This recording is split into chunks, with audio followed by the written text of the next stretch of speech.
Hello students, welcome to chemistry mate.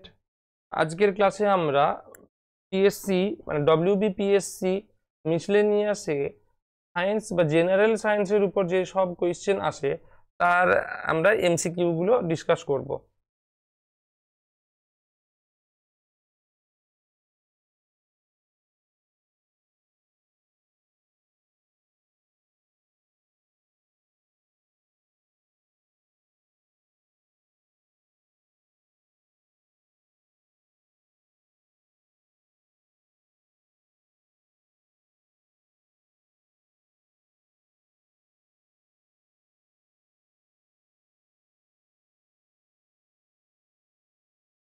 Hello students, welcome to chemistry mate YouTube channel.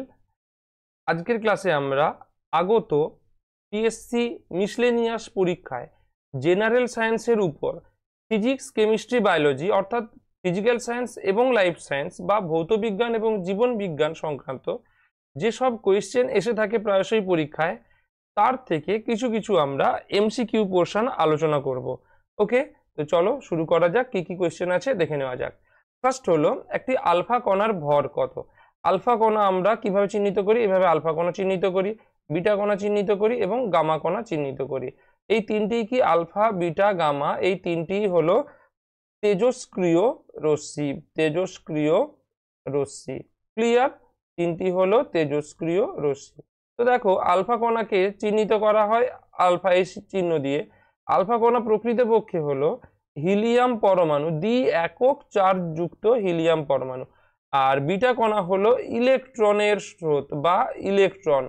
তো beta কণা হলো electron মানে ইলেকট্রনের ভরের সমান। ইলেকট্রনের ভর কত? 9.1 ইন্টু 10⁻31 কেজি অর -21 গ্রাম। আর নিউট্রন কি? নিউট্রন হলো নিউট্রনের কোনো কণা ধর্মিতা নেই। নিউট্রন কি? এক ধরনের বিকিরণ, তড়িৎ চুম্বকীয় বিকিরণ। ঠিক আছে, তো এটা হলো হিলিয়াম পরমাণু, তার ভর দেখতে পাচ্ছ 4। আর ইলেকট্রনের দেখো 9.1 ইন্টু 10⁻31 কেজি। ওকে, তো সব থেকে যদি আমরা ভর লক্ষ্য করে থাকি যে হিলিয়ামের ভর সব থেকে বেশি, কারণ এখানে 4 ইন্টু আমরা প্রোটনের ভর নেব, মানে 4 ইন্টু 1.6 ইন্টু 10⁻27 কেজি। ক্লিয়ার? তো দেখতে পেলাম আলফা কণার ভর সাধারণত বিটা কণার থেকে বেশি হয়, প্রায় 4 গুণের সমান বেশি হয়। ওকে, তো ফার্স্ট কোয়েশ্চেনের আনসার কি হবে? বিটা কণার ভর অপেক্ষা বেশি। চলো নেক্সট কোয়েশ্চেন। বর্তমান পর্যায় সারণীতে মৌলগুলি সাজানো হয় যে অনুসারে? কি অনুসারে সাজানো হয়? পারমাণবিক সংখ্যা অনুসারে। অপশন বি হবে কারেক্ট। আগে প্রথমে মেন্ডেলিভ, বিজ্ঞানী মেন্ডেলিভ কি হিসেবে সাজিয়েছিলেন? পারমাণবিক গুরুত্ব বা পারমাণবিক গুরুত্ব বা পারমাণবিক গুরুত্ব বা পারমাণবিক ভর আমরা বলতে পারি। ওকে, চলো এবার আসি নেক্সট কোয়েশ্চেন। তো বৃক্ক যে পাতলা আবরণ দ্বারা আবৃত থাকে তার নাম কি? দেখো, এই যে আমরা বৃক্কের ছবি দেখলাম, বৃক্কের ছবি, তো এটা আমাদের রেচনতন্ত্রের একটি অংশ। আর তো এই বৃক্কের যে আবরণ তাকে কি বলা হয়? ক্যাপসুল। ওকে, আচ্ছা, বা এখান থেকে আর একটা প্রশ্ন আসতে পারে যে ক্ষুদ্রতম একক কি? ক্ষুদ্রতম একক কি? ক্ষুদ্রতম একক হলো নেফ্রন। ওকে, তো বৃক্ক যে পাতলা আবরণ দ্বারা আবৃত থাকে তার নাম কি? ক্যাপসুল। আর পেরিকার্ডিয়াম হলো হৃৎপিণ্ডের আবরণ, হার্ট। হার্ট হৃৎপিণ্ডের আবরণ, এরকম দেখতে হয়, 4টি প্রকোষ্ঠ। তো আর এটা প্লুরা, প্লুরা হলো ফুসফুসের আবরণ, লাংস, ফুসফুস। ওকে, তো তাহলে বৃক্ক যে পাতলা আবরণ দ্বারা আবৃত থাকে সেটি হলো কি? ক্যাপসুল। ঠিক আছে, নিচের এবার নিচের কোনটি হাতের পেশি নয়? হাতের পেশি দেখো, দেখতে পাচ্ছ হাতের পেশি কি কি আছে? বাইসেপস, ট্রাইসেপস, ডেলটয়েড পেশি। আর তাহলে এখানে ডেলটয়েড পেশি, তো বাইসেপস ট্রাইসেপস দুটোই পেয়েছো, হিউমেরাস। ঠিক আছে, তাহলে এখানে অপশন হবে হিউমেরাস।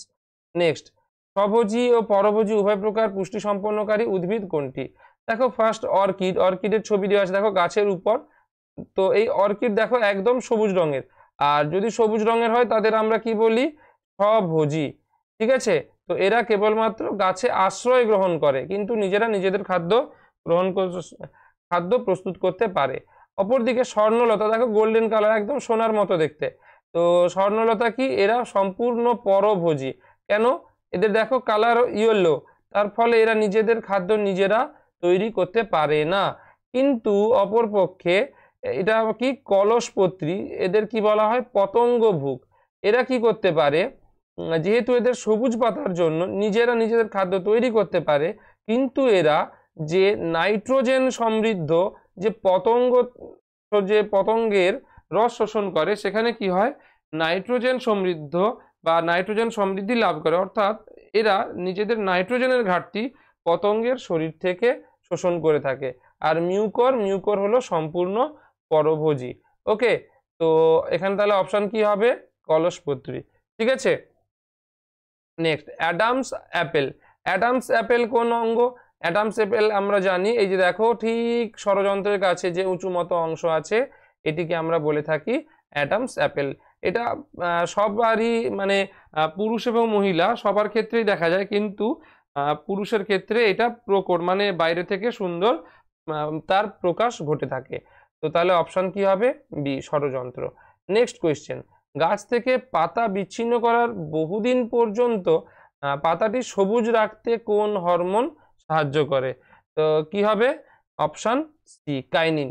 আর অক্সিন কি, এটি হলো আমরা বলতে পারি বৃদ্ধি পোষক হরমোন, অর্থাৎ গাছের বৃদ্ধিতে অক্সিন খুব গুরুত্বপূর্ণ ভূমিকা পালন করে। আর জিববেরেলিন হলো যদি কোনো আমরা বীজের সুপ্তাবস্থা ভঙ্গ করতে, মানে অনেকদিন আমরা লক্ষ্য করি যে বীজ যদি রেখে দেওয়া হয়, সে দেখা গেল অনেকদিন পরে গাছের সেখান থেকে সিডসগুলো তৈরি হচ্ছে, সেখানে জিববেরেলিন প্রয়োগ করা হয়ে থাকে। ক্লিয়ার? তো এবার আসি নেক্সট কোয়েশ্চেন, তাহলে এখানে অপশন কি হবে, অপশন সি। আচ্ছা, এবার আসি কোয়েশ্চেন নাম্বার 8। যেসব জীবের দেহে সাইটোপ্লাজম থাকে না, তো প্রোক্যারিওটে থাকে সাইটোপ্লাজম, ইউক্যারিওট মানে আধুনিক যেটা বর্তমান কোষ, অত্যাধুনিক, আর মেসোক্যারিওট, তো এটাও দেখো মেসোক্যারিওট। আর সাইটোপ্লাজম থাকে না, এটা হচ্ছে প্রোটোবায়োডাটা নয়, প্রোটোবায়ন্ট।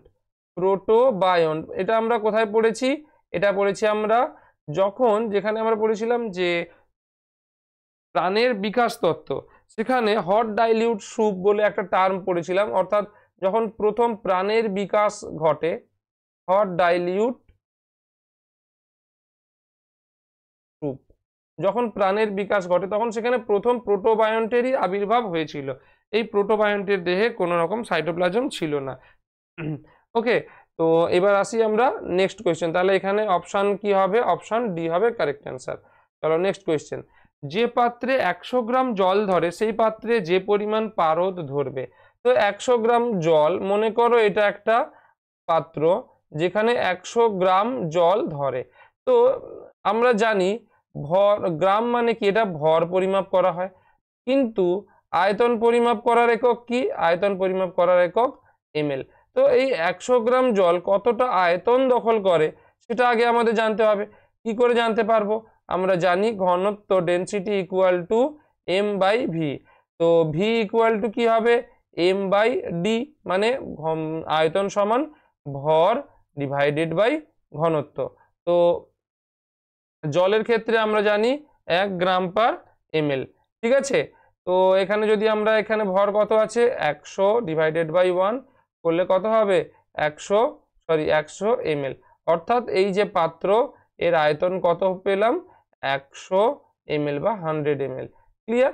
তো এই 100 এমএল এর মধ্যে কতটা পারদ থাকতে পারে, তো তার জন্য আমাদের কি, পারদের ঘনত্ব কি জানি, পারদের ঘনত্ব সমান 13.6 গ্রাম পার সিসি বা গ্রাম পার এমএল। তো এবার এখানে তাহলে ডি ইকুয়াল টু একই ফর্মুলা এম বাই ভি, বা এম ইকুয়াল টু কি হবে, ডি ইন্টু ভি। তো ডি কত দেওয়া আছে 13.6, আর পাত্রের আয়তন কত, ভি মানে 100 এমএল। ওকে, তো কি হবে গ্রাম পার এমএল, এটা গ্রামই আসবে। তো 13600 আর একটা পয়েন্ট, মানে 1360 গ্রাম। অপশন বি হবে কারেক্ট অ্যান্সার। ক্লিয়ার? তো এবার আসি কোয়েশ্চেন নাম্বার 10।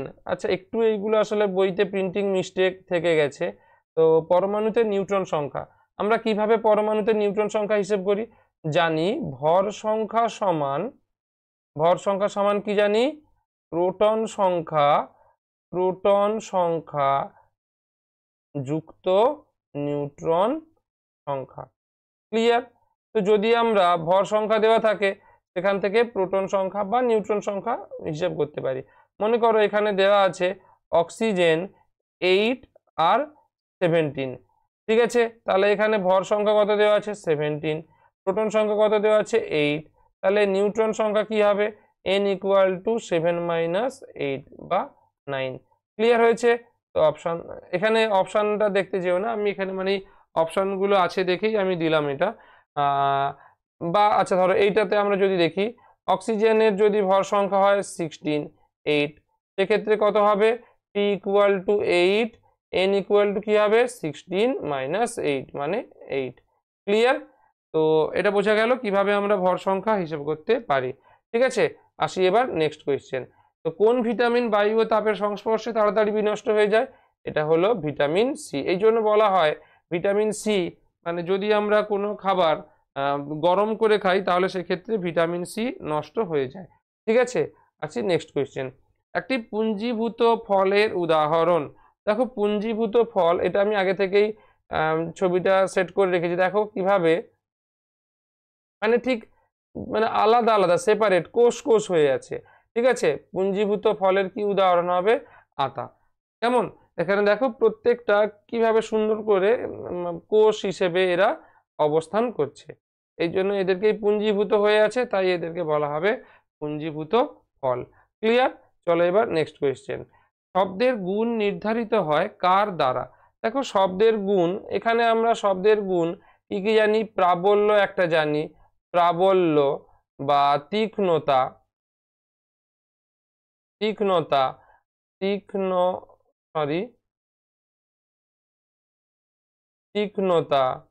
আচ্ছা আর কি গুণ। তো প্রাবল্য, তীক্ষ্ণতা, গুণ। প্রাবল্য মানে শব্দ কতটা জোরে আমাদের কানে এসে পৌঁছচ্ছে। তীক্ষ্ণতা মানে কি শব্দ কতটা তীক্ষ্ণ, মানে আমরা জানি যে একটি পুরুষ এবং মহিলার গলার স্বর আমরা তাদের তীক্ষ্ণতার দ্বারা তফাৎ করতে পারি। মেয়েদের গলার ভয়েস অনেকটা তীক্ষ্ণ হয়, অনেক বেশি মানে কম তীক্ষ্ণ হয়, মেয়েদের অনেক বেশি তুলনামূলক গলার স্বর তীক্ষ্ণ হয়। তো এই শব্দের গুণ কিভাবে নির্ধারণ করে থাকি? দেখো প্রাবল্য আর তীক্ষ্ণতা যদি একই থাকে তাহলে শব্দের গুণ আমরা সাধারণত বিচার করে থাকি মানে শব্দটা কোন উৎস থেকে আসছে তার উপর। মানে শব্দ উৎস যদি আমরা নির্ধারণ করতে পারি তাহলে শব্দের গুণ নির্ধারণ করতে পারবো। এটা সাধারণতই কম্পাঙ্ক আমরা নিতে পারি। কেন? এই যে বিস্তার, গতিবেগ, শ্রাব্যতা এইগুলো ঠিক সুইটেবল হচ্ছে না। কম্পাঙ্ক মানে কি? মানে 1 সেকেন্ডে শব্দ কতটা দূরত্ব বা একটা সেকেন্ডে 1 সেকেন্ডে কত সাইকেল সম্পূর্ণ করতে পারে সেটাকেই বলা হয় শব্দের কম্পাঙ্ক। অর্থাৎ যত বেশি সাইকেল সম্পূর্ণ করবে মানে কম্পাঙ্ক যত বেশি হবে তত বেশি তীক্ষ্ণ হতে পারে, আর যত কম হবে তত কম তীক্ষ্ণ হতে পারে, বা প্রাবল্য তত বেশি হতে পারে। ক্লিয়ার? তো এখানে যেটা অপশন মোটামুটি কম্পাঙ্ক হতে পারে, এক্সাক্ট নয় তবে এটা হতে পারে। নেক্সট, চিনি তৈরিতে কোন উৎসেচকের উপস্থিতিতে গ্লুকোজ ইথাইল অ্যালকোহলে পরিণত হয়? তো এটা জ্যামেজ নয়, জাইমেজ। জাইমেজ উৎসেচকের উপস্থিতিতে গ্লুকোজ থেকে গ্লুকোজ C6H12O6, সেখান থেকে জাইমেজ কি করবে অ্যালকোহল CH3CH2OH। ঠিক আছে, কি তৈরি করবে ইথাইল অ্যালকোহলে, অর্থাৎ এটাকে বলা হবে কি ফার্মেন্টেশন বা সন্ধান পদ্ধতি। ঠিক আছে, চলো এবার নেক্সট কোয়েশ্চেন 15। তড়িৎ প্রবাহের উপর চুম্বকের ক্রিয়ার পরীক্ষা হলো। তো তড়িৎ প্রবাহের উপর চুম্বক এফেক্ট করে, এটা কিসের নীতি? এই দেখো বার্লো চক্র এখানে ছবি আঁকা হয়েছে। কি হয় এখানে? তড়িৎ প্রবাহ হয় আর এই চাকা এরম ভাবে ঘুরতে থাকে। ঠিক আছে, এই যে চুম্বক দেখতে পাচ্ছ, এই যে চুম্বক, এই চুম্বকটা কি এই উত্তর মেরু দক্ষিণ মেরু। তো এটা বার্লো চক্রের ঘূর্ণন কোন সূত্রের উপর? এটাও আমাদের এক্সামে আসে, ফ্লেমিং এর বাম হস্ত নিয়ম। ফ্লেমিং এর বাম হস্ত। ঠিক আছে, আচ্ছা অ্যাম্পিয়ারের সন্তরণ নিয়ম কি সংক্রান্ত?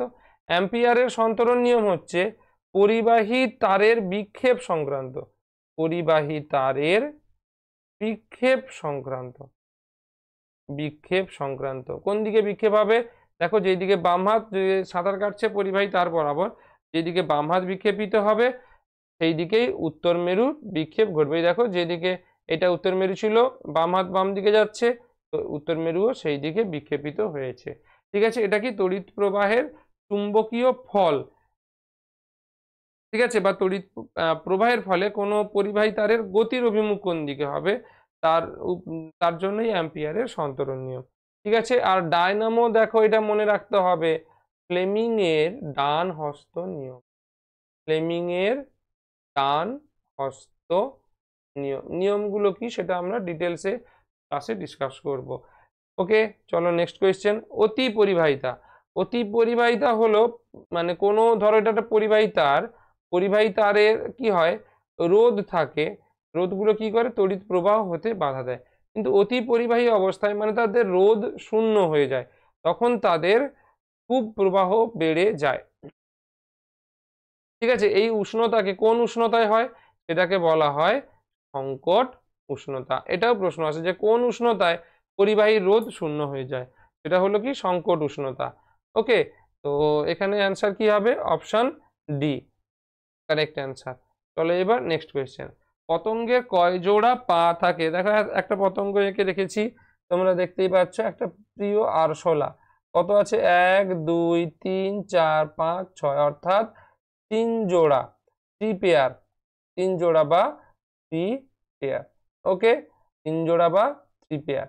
ঠিক আছে, নেক্সট কোয়েশ্চেন কি আছে? সমুদ্রের জলে সর্বাধিক কি দ্রবীভূত থাকে? আচ্ছা, ক্লোরিন নয়, এটা কি এক্সাক্ট? Chloride, chloride. ক্লোরাইডের চিহ্ন কি হবে? ক্লোরিনের চিহ্ন Cl2, আর ক্লোরাইড হলে এটা একটা র্যাডিক্যাল, বা বলতে পারি অ্যানায়নও বলতে পারি, অ্যানায়ন অর র্যাডিক্যাল। এর ফর্মুলাও বলতে পারি, চিহ্নও বলতে পারি, কি হবে? Cl-। ঠিক আছে, আচ্ছা ম্যাগনেসিয়াম আছে, একটু আলোচনা করে দিই। ম্যাগনেসিয়ামের চিহ্ন Mg, ক্যালসিয়ামের Ca, সোডিয়ামের Na। ওকে, চলো এবার নেক্সট কোয়েশ্চেন। রক্তকোষগুলি রক্তে সংকুচিত না হওয়ার কারণ কি?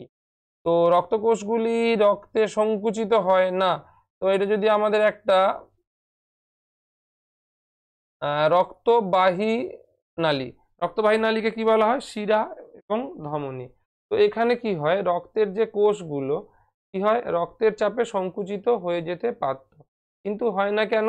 তার কারণ হচ্ছে বাইরের যে প্রেসার, যেটাকে আমরা অসমোটিক প্রেসার বলি বা অভিস্রবণ চাপ, এবং কোষের ভেতরে যে কোষীয় তরল তার অভিস্রবণ চাপ, দুটোই সমান থাকে।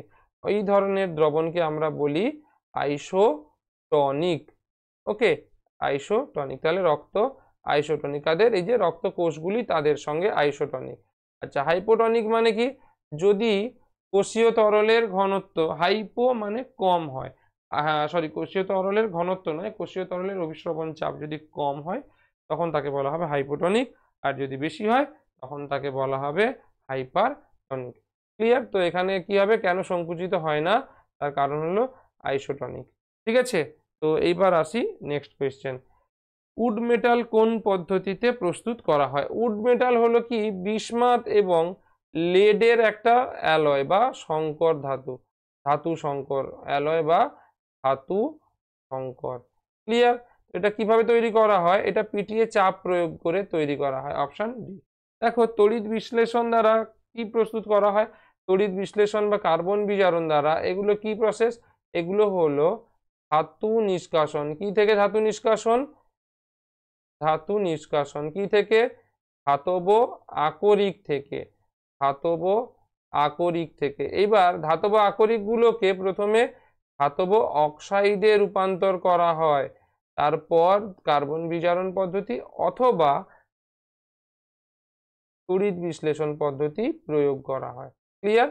ধাতব অক্সাইড বা তাহলে আমাদের এখানে উড মেটাল কোন পদ্ধতিতে প্রস্তুত করা হয়? যেহেতু এটা একটি অ্যালয় বা ধাতু সংকর, এটিকে পিটিয়ে চাপ প্রয়োগ করে প্রস্তুত করা হয়। ঠিক আছে, তো আজকের এই 20টা কোয়েশ্চেন আমরা আলোচনা করলাম।